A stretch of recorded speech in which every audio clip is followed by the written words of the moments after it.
अस्सलाम वालेकुम व्यूअर्स। आज हम अचार की रेसिपी बता रही हूँ। अचार कैसे डालना है, ये मैंने कुतरा हुआ अचार डालने लगी हूँ। इसके आप गुठलियों के साथ भी डाल लें, कोई इशू नहीं है, लेकिन ये मैंने ना इस तरह काट लिया। इसका क्या बता रही हूँ, इस तरह करके बस इसको इस तरह काट लेना। दोनों तरीके से एक ही तरह डलता है, बस इसके काटने में थोड़ा है, ये ज़रा आसानी से कट जाता है और ज़्यादा भी हो जाता है। अच्छी तरह इसको मुठली से साफ कर देना।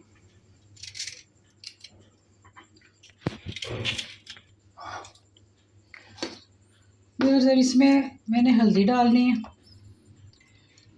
2 टेबलस्पून हल्दी डालूंगी और इसमें नमक डालना है।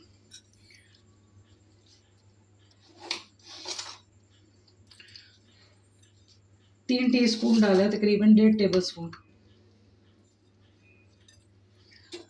इसको हमने मिक्स करके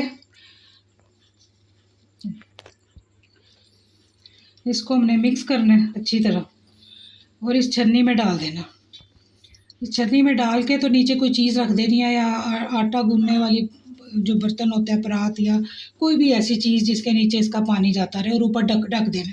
सारी रात पड़ा रहेगा और इसका सारा पानी निकलेगा, तो सुबह फिर हमने दोबारा इसमें मसाले डालने।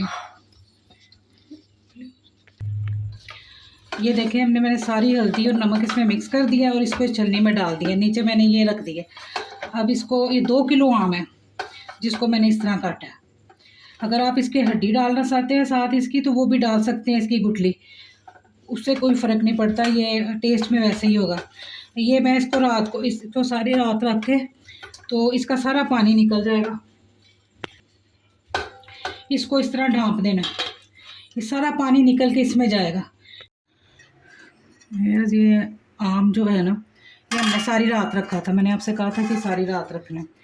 और ये इसका पानी सारा निकल आया। और वो जो नमक हमने डाला था ना, वो भी तकरीबन अब इसमें और नमक की ज़रूरत नहीं है।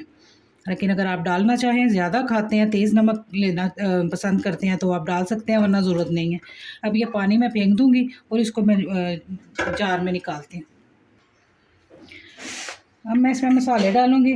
इसमें ये मेथी दाना 2 टेबलस्पून, कलवंजी 2 टेबलस्पून, 1 टेबलस्पून भर के क्रश चिली है, और ये सौंफ 2 टेबलस्पून, राई 2 टेबलस्पून। इसको मैंने ना थोड़ा सा ना मैंने इसको ना पीस लिया।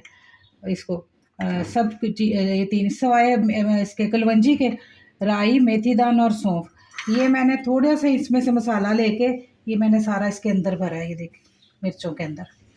मिर्चें आप किसी वक्त भी डाल सकते हैं, जब भी आपको मिर्चों की जरूरत। लहसुन मैंने इसमें साबुत डालना है, लेकिन इसको मैंने अभी ड्राई करना है। लहसुन को, इसको मैंने साबुत डालना है इसमें।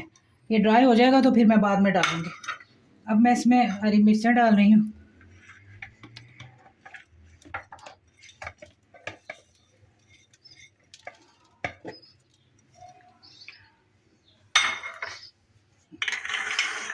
अब ये सारे मसाले इसमें जाएंगे। मेथी दाना, राई, कलवंजी,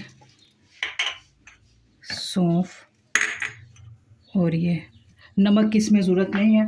और ये हींग है, बिल्कुल ये थोड़ी सी, 1 चने के दाने जितनी पीस के इसको फिर डालनी है। ये मैं डाल रही हूँ। अब मैं इसमें ऑयल डाल रही हूँ। ये मैंने इसमें थोड़ी सी हल्दी भी डाली, 1 टेबलस्पून, नॉर्मल 1 टेबलस्पून डाली है। तेल हमने इसमें डाल दिया और सारा ये मिक्स हो गया। अचार को हमने सारा पहले मिक्स कर लिया था, और इसको बस इसमें पानी की एहतियात करनी पड़ती है कि इसमें पानी वाला चम्मच या पानी का एक कतरा भी ना जाए। और साथ में ये इसमें जो तेल है सरसों का, ये तकरीबन इस तरह ऊपर रहे, बीच ये चार ऊपर ना है, उससे ये ख़राब होता है। और ये जो तेल है ना, मैंने सरसों का जो तेल है, ये मैंने गरम किया था। इसको मैंने थोड़ा सा इसको तेज़ गरम करके, तो इसको मैंने ठंडा करके डाला। कुछ लोग ऐसे भी डाल देते हैं, कुछ नहीं होता उससे भी, लेकिन ये हम लोग इसी तरह डालते हैं। चलिए, अब इसको आपने चाहे इसी तरह रख दें या ऐसे भी गल जाएगा। अब मौसम बदल गया, गर्मी है, या फिर आप इसको धूप में हफ्ता रखेंगी तो ये अचार तैयार हो जाएगा।